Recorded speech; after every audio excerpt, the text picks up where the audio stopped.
Hello. It's Dr. Meredith Watson, Wealth and Zen Creation Coach. I help individuals discover why they're not living that juicy, sweet life that they desire, light a fire under them so they can see how to create a life that they love and love the life they live. Of course, if you choose to monetize your passion and start a business, I show you how to do that also. My endeavor is to help you uncover and dissect your badass narrative, which will allow you to journey into a purpose-driven life where you can afford to do what you want, when you want, as often as you want.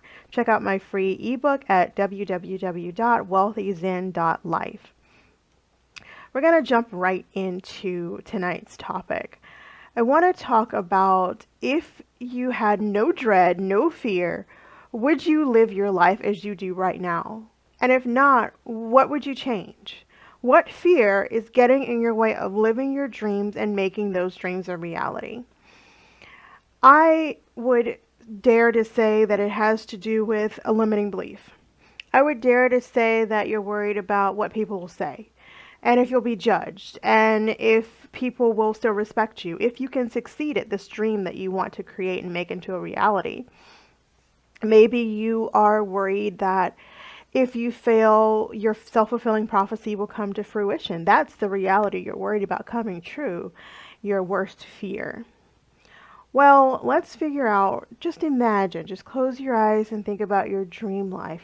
For me, it would be waking up in my beautiful house in the gated community that I live in, and nice decadent breakfast of fruit and pastries and coffee and juice, and overlooking a beautiful waterfront, and then go walking with my dog and my daughter, and then come back and have a scrumptious lunch where we have a nice sub sandwich with all the fixings and a nice piece of maybe fluffy banana bread with some tea and some hot tea, cold tea, and then maybe some water, definitely some water, maybe a soda. Sometimes I like to indulge in soda. And then we go about our day professionally and educationally, maybe call a few friends, go do something philanthropic. My condo is, or my community, my house is in next to a couple of nursing homes. So sometimes we like to go over and visit those who don't necessarily have anyone visiting them, or go donate our time to a charitable cause that lights us up and we get to give back and be philanthropic. And we get to come back and have a decadent dinner or go out on the town, window shop, maybe get in the car and take a road trip on the spur of the moment. But it's about creating a life that lights you up. It's about creating your heart's desires. Maybe you want to shop every day on Rodeo Drive, or take your family on a vacation, or live in a secluded place off the grid, or maybe you want to live in the middle of the city in a nice high rise. You want to have a successful business, or maybe you just want to retire early. Maybe you want to live the laptop lifestyle. Maybe you want to live as someone who is location free. Maybe you just want to wake up and not dread your life. Maybe you want to wake up and just be at peace with who you are and where you've come from and where you're going. Maybe you just want to wake up and feel lit up and excited and joyful and plentiful and abundant. But you don't have those things because of some fear, some limiting belief, some premise of story that you were told when you were younger, or maybe yesterday or the day before, or someone put in your head that what you want is not logical or attainable, and it's not something that you should go after. Maybe you're in a dead-end relationship and you're comfortable, you're complacent in that relationship. So you're not telling yourself or letting yourself even create the visualization that you could have a relationship that lights you up, that feeds your heart and soul and mind and body. Or you're in a job that you absolutely hate, but work is hard to get, and you have this job and you've been in this job, and you worry if you'll find something even comparable. But what about the job that you create that is based on your passion? Maybe you weren't created to work a 9 to 5 in a cubicle, punching a time clock, signing that proverbial birthday card for Jim that you don't even like. You don't do the water cooler conversation, which is what was my thing. I hated the water cooler conversation. Maybe you are constantly thinking about, like when you started out, we started out as happy kids. And when we grew up, we lost that natural happy state. Well, I like to help people reconnect with that joyful, vibrant life that they used to take for granted as a kid and help them find their purpose, their passion, and monetize it to boot. But a lot of people that I come across, they are so stuck in the paradigms that they can't achieve the things that they want. I had a client today, broke my heart that after I complimented her, she backlashed me. And I let it hit the surface, but it didn't resonate because I knew that what I'd done, or that she'd said I'd done, I didn't really do. And I tried to look at my actions to see if I warranted this backlash, and I did not. I'm very honest with myself. I look at things from every perspective possible. But she's coming from a victim mentality. She's coming from a lack mentality.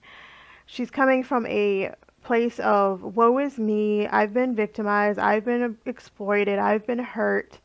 But she didn't go about it in the correct way. She never confronted me. She never asked me for a refund, or she never asked me to help her. In fact, I offered my services. In fact, I went beyond and above and beyond to help her.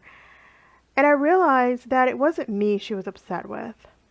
It was something deeper, something much deeper that had nothing to do with me. I was just the product, or the source, or the target that she decided to go after. But it really had nothing to do with me, because I live my life, run my business with the utmost integrity. And I don't do anything that is unethical. That's just not how I roll. Being in business for over 20 years, you have to have some level of ethics, I believe, to have a successful business, or a successful businesses. But I also look at where people come from when they attack you, when they tell you what you can and can't have, what they are really saying when they accuse you, abuse you, ridicule you, and throw darts at the board that is your life. And I went to a conference recently, and it was about standing in your power and taking your power back. But it starts with you believing that it's yours to have. It starts with you owning your truth and being honest with yourself about what you need, what you want, what you crave, what you feel is yours. I deserve love and abundance and wealth and happiness and joy and zen and a peaceful, abundant relationship with my children and my friends and family.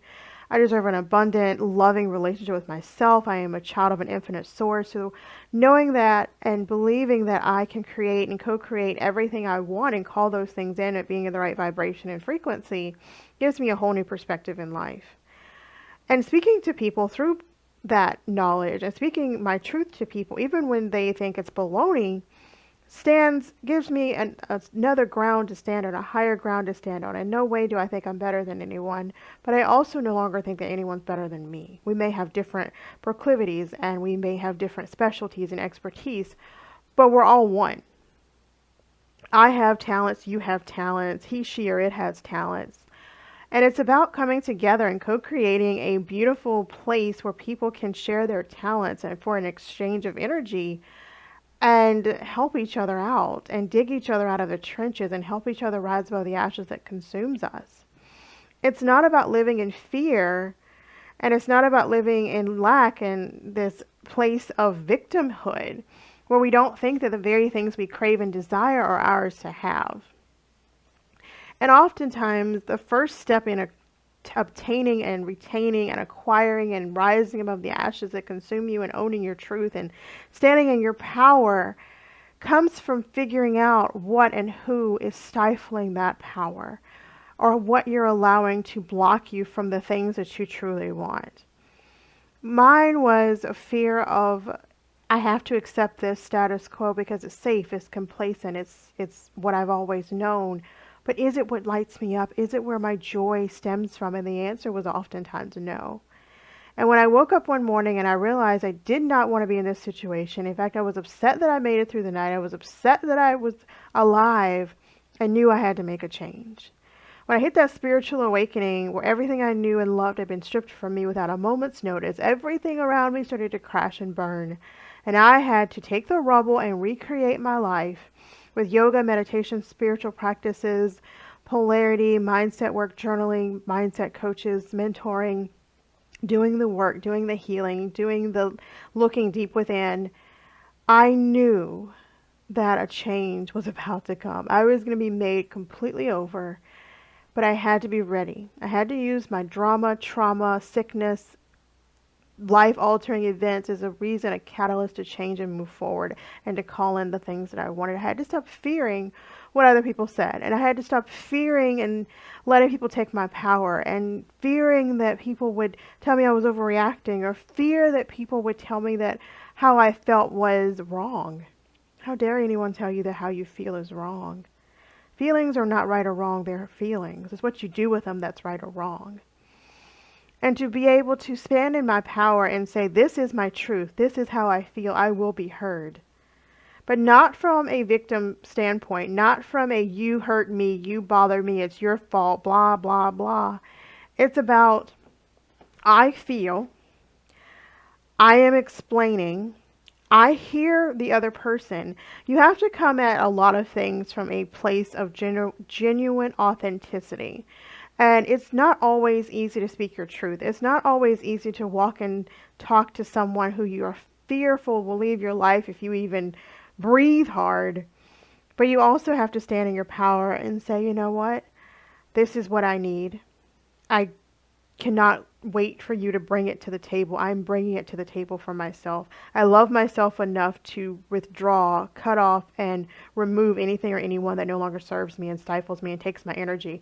Because we're in charge of the energy we bring into the world and the energy that we allow to consume us and the energy that we participate in. That's our responsibility. And we can choose to let the lemons that are thrown in our face burn our eyes, or we can add an egg and make a Boston sour. We can choose if we're going to let the trauma and the drama from our past dictate our future and our present. Or we can use that past as a catalyst to move forward in a progressive, uplifting direction. And with the right ignition, you can drive into the direction of your most inherent dreams. I am a living witness that that can happen. But you have to make a choice. You have to stand in your power. You have to decide that you're going to reclaim your purpose and passion and monetize your passions if that's your choice. But at least call in and find your purpose and discover your passion and live out your passion and love the life you live and live the life you love. And it's possible to do that with ease. But first you have to decide what you're not going to allow, what you're no longer going to stand for, and you're going to have to reclaim your power. Reclaim yourself, reclaim your joy, reclaim yourself, and all the things that you deserve. And if you want help in that area, feel free to reach out to me. I have a beautiful package, the Wealthy and Zen Biz Life Coaching Package, where we overcome drama and trauma, limiting beliefs and old paradigms, and really focus on the greatness you were created to bring into the world. And I offer guidance on figuring out what's blocking you from creating your dream life and making your dreams a reality. We talk about if you choose to have a business, who do you serve and how are you going to serve your tribe so they know you are the one to get them from point A to point Z with ease and grace. We talk about marketing strategies, a marketing ninja. Learn how to encourage your tribe to drool over your products so that they can run in heels with boils in their feet with credit card ready to buy your product, service, or package. Included in that marketing ninja is Funnel Magic Fun and MacBoss Sales Ninja. And because I want to be there to support you each step of the way, I offer unlimited coaching via the MacBosser, where you can reach out to me 24/7 and receive a response to your question or concern, whether it's a coaching directive or a resource from the resource library. You have a seasoned coach who really wants to see you blossom and come into your own and stand in your power and claim your truth. Be visible, go out there and show the world what you're working with, and for you to be wealthy and zen and invest in yourself so that you can live the life you love and love the life you live.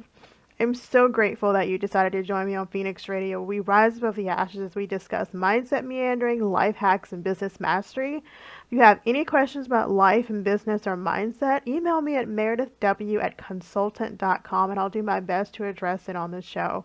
Thanks for joining me. Have a great morning, night, afternoon, wherever you are. Thanks for joining us for our latest hot topic on Phoenix Radio, where we rise above the ashes as we discuss mindset meandering and life hacks and business mastery. Be wealthy and zen. Invest in your wealth. If you have questions about life, business, or mindset, email questions to meredithw@consultant.com and we'll do our best to address your issues on the show. Be wealthy and zen and invest in your wealth at www.wealthyzen.life.